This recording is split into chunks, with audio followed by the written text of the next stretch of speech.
주일입니다. 오늘 저희들에게 주신 하나님의 말씀은 창세기 28장 10절에서 22절입니다. 창세기 28장 10절에서 22절 말씀입니다. 야곱이 브엘세바에서 떠나 하란으로 향하여 가더니 한 곳에 이르러는 해가 진지라. 거기서 유숙하려고 그곳에 한 돌을 가져다가 베개로 삼고 거기 누워 자더니 꿈에 본즉 사닥다리가 땅 위에 서 있는데 그 꼭대기가 하늘에 닿았고 또 본즉 하나님의 사자들이 그 위에 오르락 내리락 하고 또 본즉 여호와께서 그 위에 서서 이르시되 나는 여호와니 너의 조부 아브라함의 하나님이요 이삭의 하나님이라. 네가 누워 있는 땅을 내가 너와 네 자손에게 주리니 네 자손이 땅의 티끌같이 되어 네가 서쪽과 동쪽과 북쪽과 남쪽으로 퍼져나갈 것이며 땅의 모든 족속이 너와 네 자손으로 말미암아 복을 받으리라. 내가 너와 함께 있어 네가 어디로 가든지 너를 지키며 너를 이끌어 이 땅으로 돌아오게 할지라. 내가 내게 허락한 것을 다 이루기까지 너를 떠나지 아니하리라 하신지라. 야곱이 잠이 깨어 이르되 여호와께서 과연 여기 계시거늘 내가 알지 못하였도다. 이에 두려워하여 이르되 두렵도다. 이곳이요 이것은 다름이 아닌 하나님의 집이요 이는 하늘의 문이로다 하고 야곱이 아침에 일찍 일어나 베개로 삼았던 돌을 가져다가 기둥으로 세우고 그 위에 기름을 붓고 그곳 이름을 베델이라 하였더라. 이 성의 옛 이름은 루스더라. 야곱이 서원하여 이르되 하나님이 나와 함께 계셔서 내가 가는 이 길에서 나를 지키시고 먹을 것과 입을 옷을 주시어 내가 평안히 아버지 집으로 돌아오게 하시오면 여호와께서 나의 하나님이 되실 것이요 내가 기둥으로 세운 이 돌이 하나님의 집이 될 것이요 하나님께서 내게 주신 모든 것에서 10분의 1을 내가 반드시 하나님께 드리겠나이다 하였더라. 아멘. 살아계신 하나님의 실체 앞에라는 제목으로 말씀 전하겠습니다.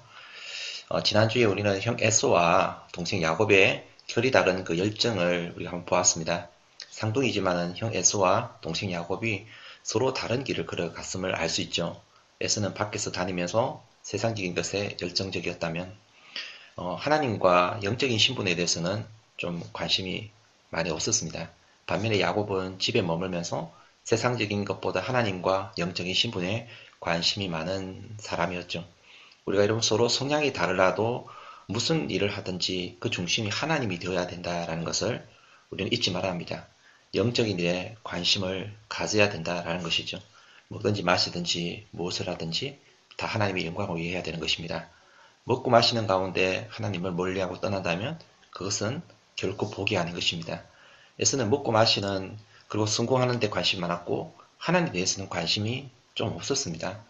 그는 하나님의 대리자인 아버지로부터 주어진 것들을 너무 당연하게 여기면서 그것을 소중히 여기지 못했죠. 장자권을 팥죽 한 거래 팔아버렸잖아요. 그리고 나중에 축복권도 짐승 잡으러 간 사이에 동생 야곱에게 빼앗겨버리고 말았습니다. 천국은 침노하는 제 것이다라고 말씀드렸어요. 장자권과 축복권은 하나님의 아버지를 통해 내려주시는 것이었습니다. 그런데 에서는 그것을 소중히 지키지 못했죠. 당연하다고 여긴 것입니다. 반면에 야곱은 차남으로 태어나서 아무런 권리가 주어지지 않았지만 그것을 사모했고 차지하려고 했습니다. 천국을 얻고자 하는 이 열정은 그를 믿음의 조상의 반열에 올려놓게 되는 것입니다. 우리의 삶이 살아가면서 하나님이냐 세상이냐 충돌이 일어날 때에 우리는 주저함 없이 하나님을 선택해야 합니다. 제가 어릴 적에 우리 주일학교 다닐 때에 친구들이 참 많이 있었어요. 교회 다니는 친구들이. 저를 포함해서 친구들 대부분이 불신가정에서 나왔습니다. 근데 부모님들이 교회 다니는 것 좋아하지 않았습니다. 교회 다니면 한 집에 두 신을 섬기는 것이다라고 이야기하면서 그러면 집안에 우환이 생기기 때문에 교회 나가는 것을 결코 반대했습니다. 어떤 친구는 부모님께 실컷 내로 맞기도 했습니다. 자, 그러면 여기서 효를 위해서 부모님의 말을 들을 것인가 아니면 그것을 어기면서 교회에 나갈 것인가 선택을 해야 되겠죠. 여러분이라면 어떤 선택을 하는 게 맞는 것일까요?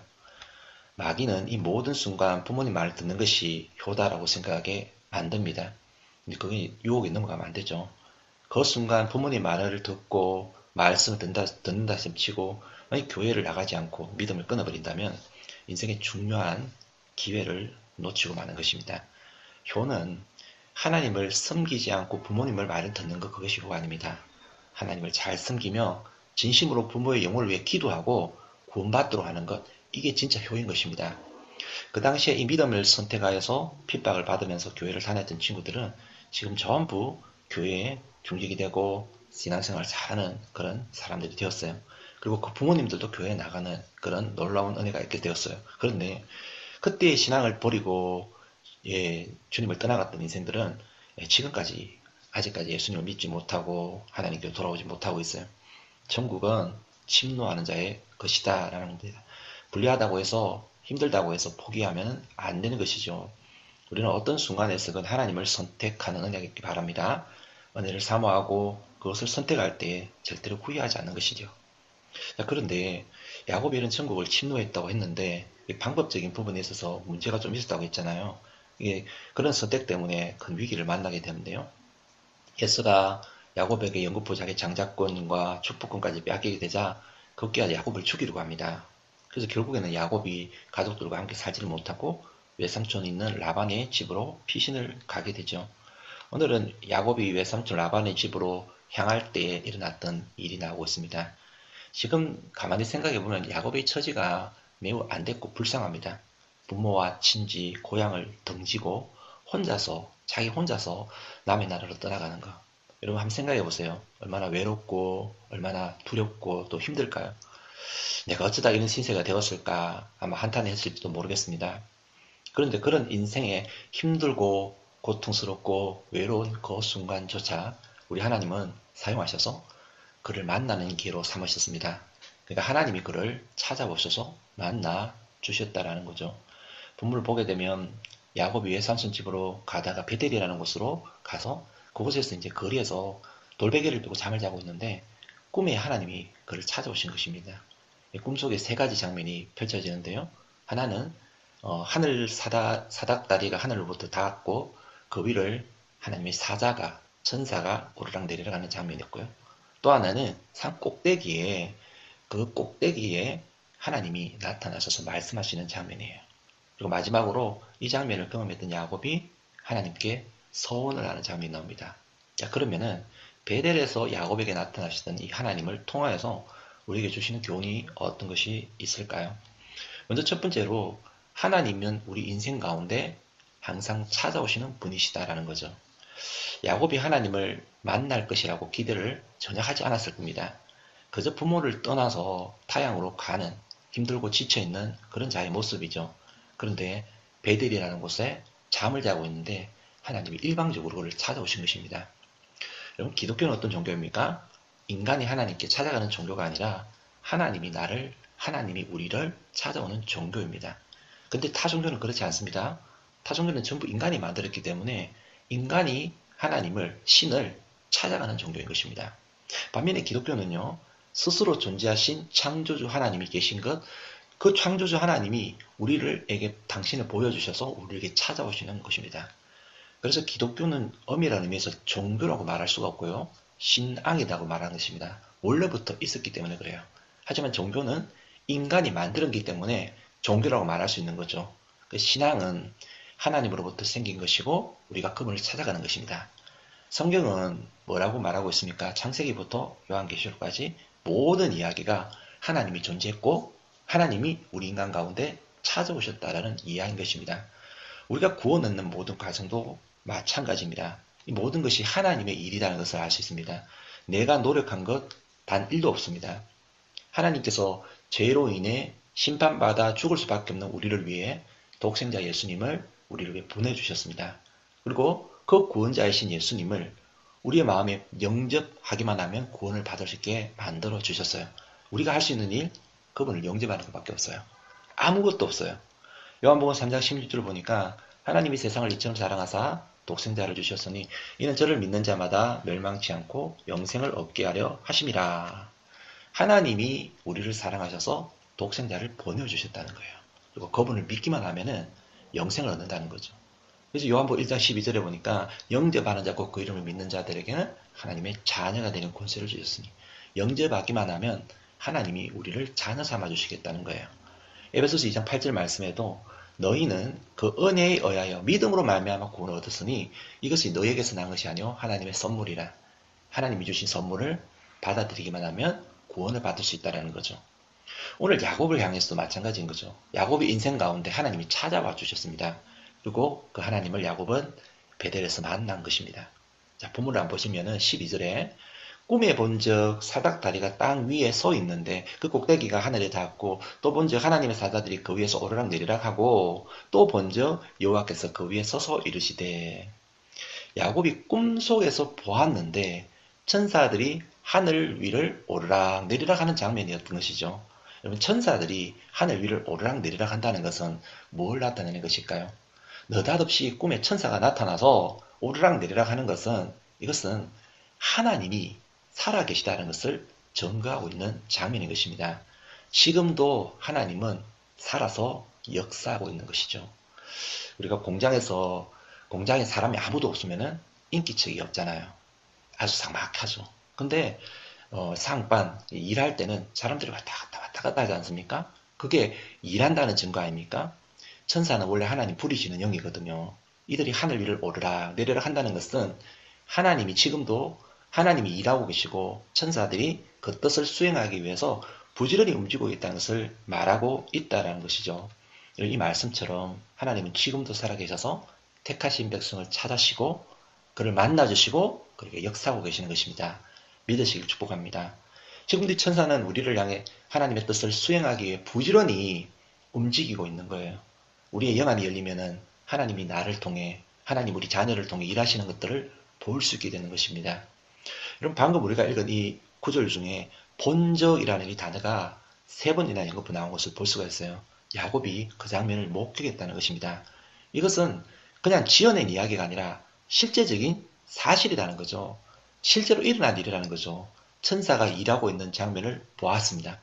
우리 하나님이 나타나셔서 말씀하는 것을 보았다라는 것입니다. 여러분 우리도 눈을 열어서 우리도 머릿속에서만 생각하는 게 아니라 하나님의 일하심을 볼 수 있는 눈이 있기를 바랍니다. 누가 말해서가 아니라 내 눈으로 보고 만지고 체험하는 신앙이 얼마나 중요한지 아시기를 바랍니다. 오늘 우리도 내 삶 속에 역사하시는 실체하시는 하나님을 보고 만지는 이런 은혜가 우리 은혜의 모든 가족들에게 임하기를 바랍니다. 지금까지 야곱은요. 아브라함의 하나님, 할아버지가 이야기했던 하나님, 그리고 아버지 이삭이 말씀하셨던 하나님 뿐이었어요. 그냥 듣고 배워서 고백하는 하나님 뿐이었다는 거죠. 그런데 이 베델의 사건이 얼마나 중요하냐면 내가 직접 보고 만남으로 만짐으로 고백하는 하나님이 되는 거예요. 아브라함의 하나님이 이삭의 하나님이 나의 하나님이 되는 과정이 되는 것이죠. 우리 인생 가운데도 이런 시간이 반드시 필요한 것입니다.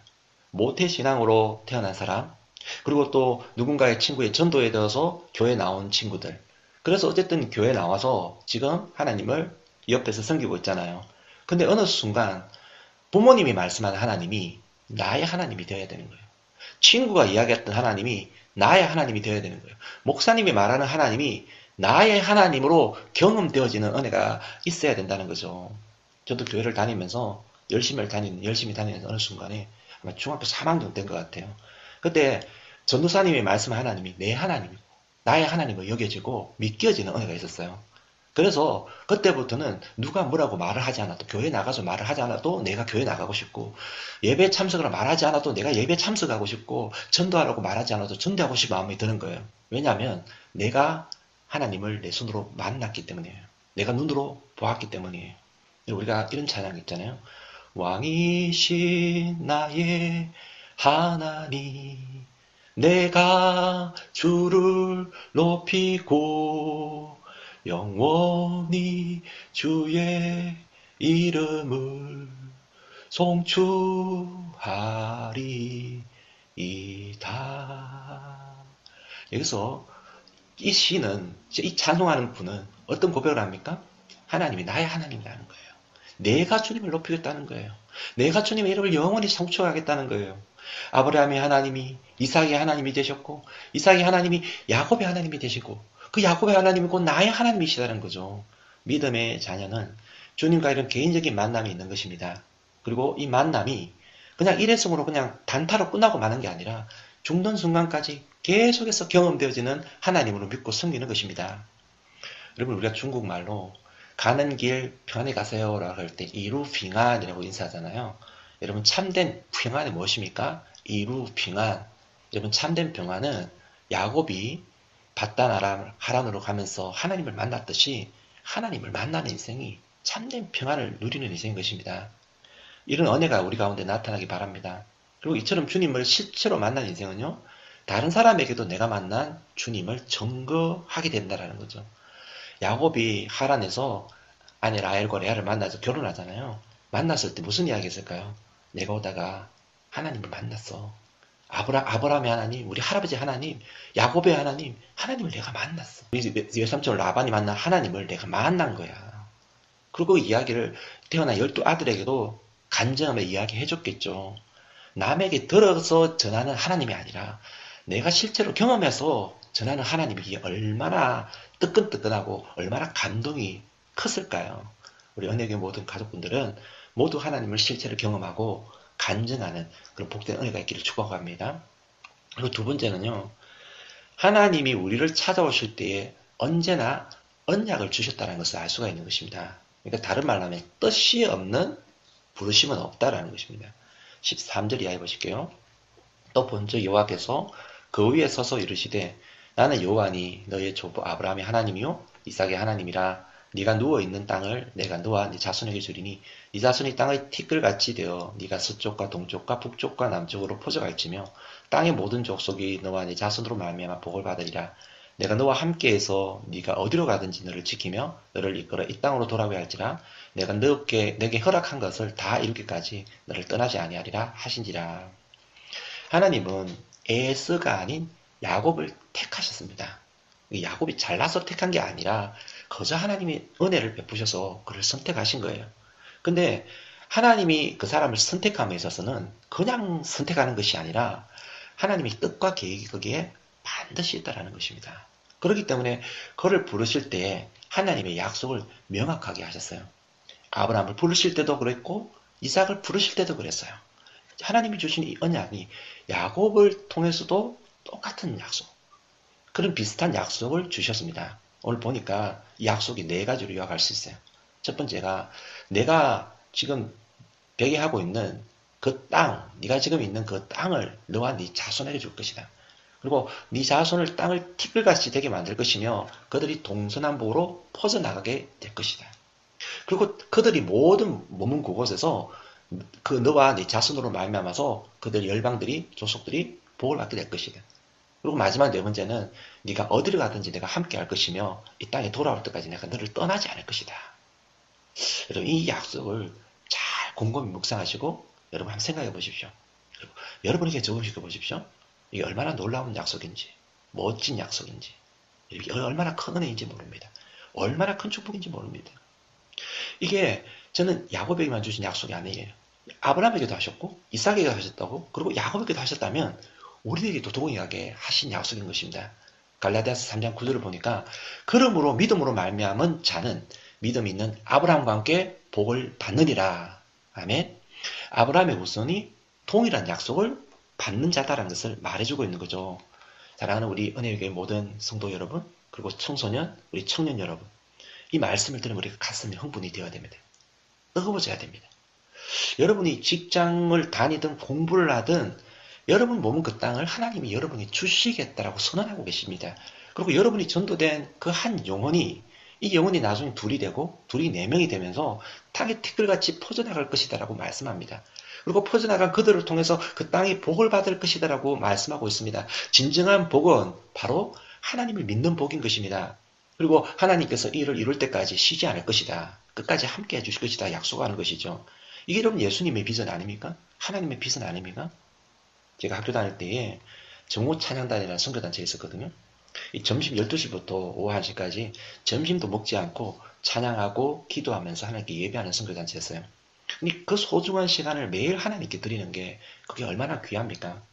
나중에는 이 단체가 수련회도 인도하고 청소년 집회도 많이 인도하면서 굉장히 확장되어 나갔어요. 그러면서 찬양하며 기도하는데 많은 젊은이들을 보내줍니다. 그리고 그 젊은이들에게 꿈과 환상을 부어주십니다. 그래서 많은 청년들이 이 집회를 통해서 헌신하게 됩니다.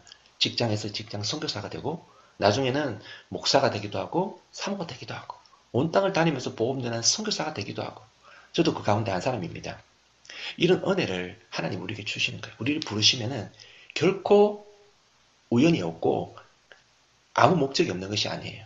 하나님 부르시면 그런 놀라운 뜻을 우리가 있다는 것을 기억하면서 우리 언약의 모든 성도님들도 이런 뜻을 발견하며 이루어드리기 바랍니다. 그리고 마지막은요. 하나님 부르실 때에 우리가 그것에 대해서 반응해야 된다는 거죠. 이게 하나님을 만나고 하나님의 약속을 받은 인생은 아무렇게나 살 수가 없습니다. 본문을 보면 야곱이 하나님을 만나서 하나님의 언약을 받을 때에 그것에서 하나님께 예배하며 그 땅의 이름을 베델, 하나님의 집이다라고 이름을 칭하고 역사적인 장소로 만들잖아요. 그리고 소원을 하게 되는데 내가 평안히 돌아오게 하시면은 하나님이 나의 하나님이 되실 것이며 내가 머무는 곳이 하나님의 집이 될 것이고 내가 하나님께 구별된 11조를 드리겠습니다라고 다짐하죠. 살아계신 하나님을 확실히 믿고 하나님을 숨기겠다라는 헌신의 다짐을 하게 되는 보게 됩니다. 저는 서원했다고 그러는데 서원은 사실 크게 권장하고 싶진 않아요. 하지만 우리도 하나님 은혜를 받을 때는요. 그 은혜에 대해서 반응해야 됩니다. 저도 하나님 은혜에 대해서 반응했기 때문에 지금 중국 땅에 와 있는 거예요. 이게 정말 중요한 부분입니다. 하나님의 약속은 많은 자들에게 하나님이 약속을 주시고 은혜를 주시는데요. 이 약속은 순종할 때 이루어지는 것입니다. 아무리 꿈을 꾸고 좋은 약속을 받는다고 할지라도 순종치 않게 되면 아무 일이 일어날 수가 없어요. 하지만 순종하게 될 때에 놀라운 역사가 일어나게 됩니다. 오늘 사랑하는 여러분, 우리의 순종은 무엇입니까? 우리는 세상의 음성에는 그렇게 순종을 잘합니다. 얼마나 말을 잘 듣는지 모릅니다. 몸에 좋은 음식이 있다고 그러면 얼른 구해서 그걸 먹습니다. 예쁘지는 뭔가가 있다면 비싼 돈을 들여서라도 투자를 합니다. 보톡스도 하고 눈에 시술도 하고 예뻐지기 위해서는 그렇게 하는 거예요. 얼마나 순종 잘하는지요. 성공할 수 있는 길이라고 하면은 어떤 길이든지 정말 거기에 가려고 합니다. 어떤 대가를 지불하더라도 가려고 합니다. 그런데 주님을 향한 순종은 어떠한가요? 하나님 우리를 사랑하셔서 독생자를 보내시고 예수님 보내시기까지 우리를 사랑하셨는데 사랑한다고 말씀하셨는데 그리고 지금도 하나님 우리에게 은혜를 베풀고 계시는데 우리는 그 은혜를 감사하게만 하지 어떤 순종을 하고 있는지요. 아무쪼록 주님을 만난 그 시간을 한번 생각해 보십시다. 그리고 주님께서 나에게 하신 약속이 무엇인지를 한번 기억해 보시기 바랍니다. 그리고 뿐만 아니라 순종함으로 주님과 함께 소중한 여러분들의 삶을 드림으로 여러분의 스토리, 여러분 나중에 우리 자녀들에게 만나는 사람들에게 내 하나님은 이런 하나님이셨다라고 이야기해 줄 수 있는 그런 추억을 만들 수 있는 우리 모든 은혜의 성도님 되시기를 주님의 이름으로 간절히 축복드립니다. 아멘.